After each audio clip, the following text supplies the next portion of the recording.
வணக்கம். அதிர்ஷ்டம் தரும் யோகம் அன்பர்களுக்கு ஆங்கில புத்தாண்டு நல்வாழ்த்துக்கள். Happy new year. நம்ம இந்த தொகுப்பில் 2025ஆம் ஆண்டுக்குண்டான ஆங்கில புத்தாண்டு பலனை பார்த்து கொண்டு வருகின்றோம். இன்றைக்கி பார்க்க போகிற ராசி அன்பும் பண்பும் பாசமும் நேசமும் கொண்ட கடகராசி நேயர்களுக்கு. என்ன இதை மட்டும் அப்படி சொல்கிறீங்க அப்படின்னா, உண்மையிலே கடகராசிக்காரங்க வந்துங்க தாயுள்ளம் கொண்டவங்க. அதுக்குத்தான் அந்த ராசியிலையும் லக்னத்திலையும் முதல் இடம் யாருன்னா சந்திரன். அவன் வந்து கடகத்துக்குரியவன், லக்கணத்துக்குரியவன். ஏற்கனவே சொல்லியிருக்கோம், சந்திரன் எங்கே இருக்காரோ ராசி அதான் தாய்.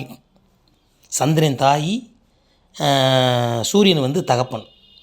அவங்களுக்கு ஒரே வீடு. சந்திரனுக்கு ஒரே வீடு தான், அதே மாதிரி சூரியனுக்கு ஒரே வீடு தான். அந்த வீட்டில் பிறந்தவங்க தான் நீங்கள். அப்போ சந்திரன் ஒரு வலிமையான கிரகம். அதுக்கு ஆயுள் உண்மையிலே ரொம்ப அதிகம். அது வந்து தாய் கிரகம் சொல்லுவாங்க. பொதுவாக கடகராசியில் பிறந்தவங்க பொதுவாகவே இரக்கம் சிந்தனை அதிகம் உங்களுக்கு இருக்கும். இந்த 2025 உங்களுக்கு எப்படி இருக்குது? ஏற்கனவேங்கயா இந்த கடகராசிக்காரங்களுக்கு அட்டமச்சனையில் ஒரு அந்து நொந்து நூலுன்னு சொல்லுவாங்கள்ல, அப்படி போய் தேஞ்சு போச்சு. எல்லாமே கைவிட்டு போச்சுங்க. இனிமேல் இருந்தால் என்ன இல்லாட்டி என்ன அப்படி நிலைமைக்கு போயிட்டீங்க. அதை பற்றி கவலைப்படாதீங்க. போனது போட்டு 2024 எல்லாம் முடிஞ்சு புத்தம் புதிய ஆண்டு உங்களுக்கு வசந்த காலம் பிறக்க போகுது. மனம் விரிந்து மனம் மகிழ்ச்சியோடு இந்த ஆண்டு உங்களுக்கு பிறக்குது. அதனால் நீங்கள் கவலையே பட வேண்டாம், ரிலாக்ஸாக இருங்க. 1/1/2025 மார்கழி 17ஆம் தேதி புதன்கிழமை பிறக்குது இந்த வருஷம். அன்னைக்கு இரவு 12 மணியில் பார்த்தீங்கன்னா கன்னியா லக்கணமும், அதிகாலை 6 மணிக்கு மேலே பார்த்தீங்கன்னா தனுசு லக்கணமும் பிறக்குது.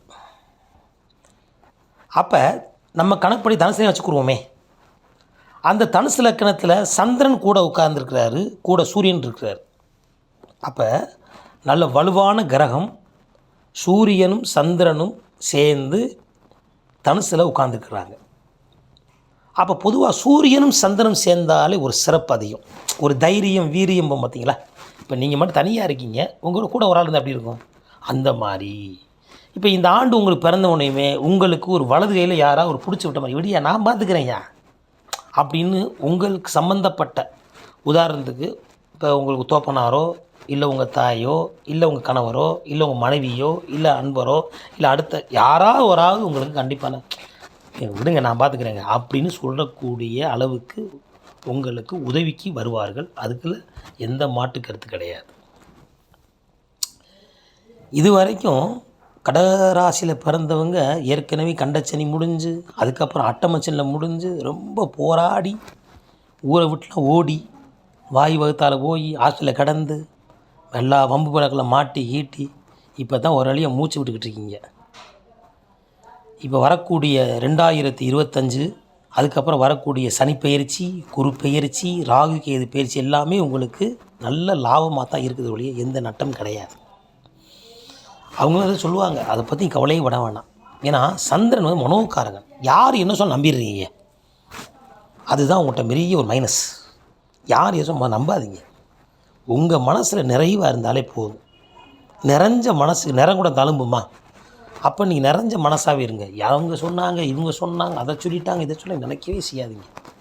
உங்கள் பால் நீங்கள் எது போட்டாலும் என்ன ஆகும், பால் அந்த தன்மை மாறிடும். அப்போ பால் மூலம் நீங்கள் பாலாகவே இருங்க. நீங்கள் மற்றபடி சேரவே செய்யாதீங்க. உண்மையிலே நீங்கள் உங்கள் மென்மையான அன்புக்கும் பழக்கத்துக்கும் எல்லாமே நல்லதே நடக்கும். அதில் மாற்றம் கிடையாது. அவங்க சொன்னாங்கன்னு நீங்கள் குப்பையை கொண்டு உள்ளே ஓடுறது, இவங்க எல்லா குப்பையும் சேர்ந்த பால் என்னத்துக்கு ஆகும்?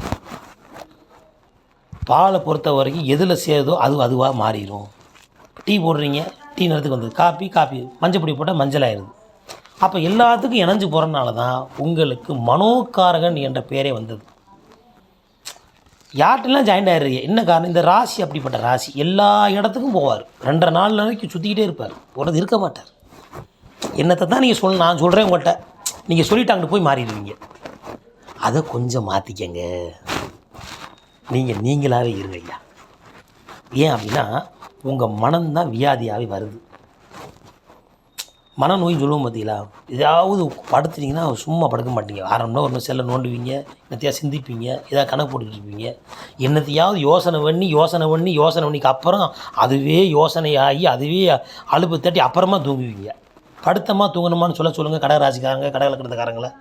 கண்டிப்பாக நடக்காது. இது உங்களுடைய இயற்கையான குணாதிசயங்கள். அதை கொஞ்சம் நீங்கள் தான் மாற்றணும். அதாவது அவங்கவுங்க குணத்தை யாராலையும் தட்டி பறிக்கவும் முடியாது, முயற்சிக்க முடியாது. நீங்கள் முயற்சியால் மட்டும்தான் அது உங்கள் பழக்கத்துக்கு வரும். இப்போ நாங்கள் ஆலோசனை சொல்ல முடியும் மொழிய பக்கத்தில் உட்காந்து நாங்கள் தாளாட்ட முடியுமா? கிடையாது.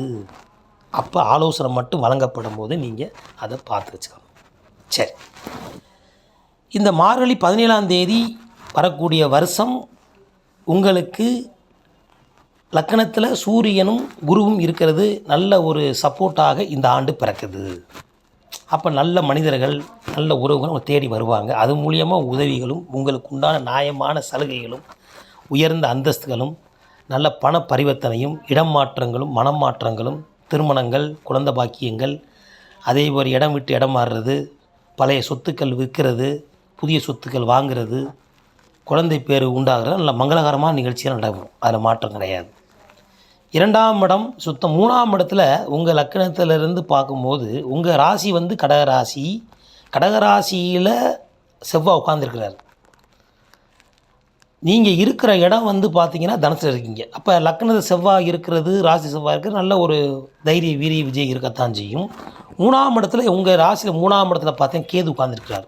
அது ஒன்றும் சிறப்பு ஒன்று. அதாவது 3ஆம் இடத்துல வந்து பொதுவாகவே இந்த ராகு கேது உட்கார்ந்தா முயற்சிகள் எல்லாமே மறைமுகமான முயற்சிகள்லாம் வெற்றி கிடைக்கும். அதனால் அதுவும் பிரச்சனை கிடையாது. 5ஆம் இடத்துல புதன் உட்கார்ந்துருக்கார். நல்ல புதன் 5ஆம் இடத்துல நல்ல நல்லா குழந்தைகளை நல்லா படிப்பாங்க, நல்ல மேல் படிப்பு படிக்க வெளியூர் போவாங்க. அவங்களால பல முன்னேற்றம் கிடைக்கும். அவங்கள அப்படி கவலைப்பட வேண்டாம். சில வீட்டில் வந்து குழந்தைகளை பிரியக்கூடிய சூழ்நிலை உண்டாகும். ஏன்னா படிப்புக்காக பிரியக்கூடிய சூழ்நிலை உண்டாகும். அதனால் வீடு மாறக்கூடிய சூழ்நிலை உண்டாகும். இப்போ சில பேருக்கு வந்து குழந்தைய ஒரு பள்ளியிருந்து ஒரு மாற்றக்கூடிய தன்மைகளாக வருவோம்.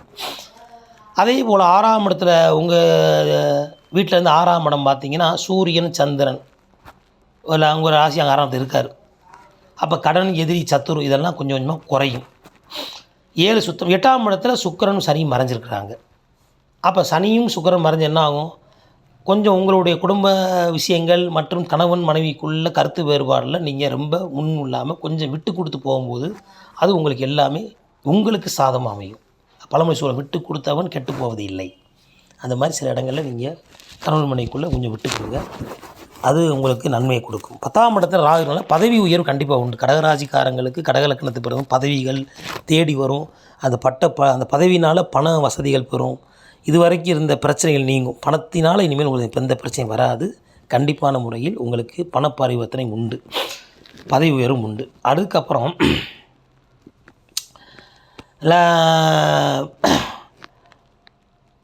6, 7, 8, 9 9ஆம் இடத்துல ராகு மன்னிக்கவும் 9ஆம் ராகு இருக்கனால அந்த கணவன் மனைவிக்குள்ள ஒற்றுமைகள், அதாவது போகம் பாக்கியஸ்தானத்தினால போகங்கள், வெளியூர் போகிறது, வெளியூர் இன்ப சுற்றுலா போகிறது இதெல்லாம் நடக்கும்.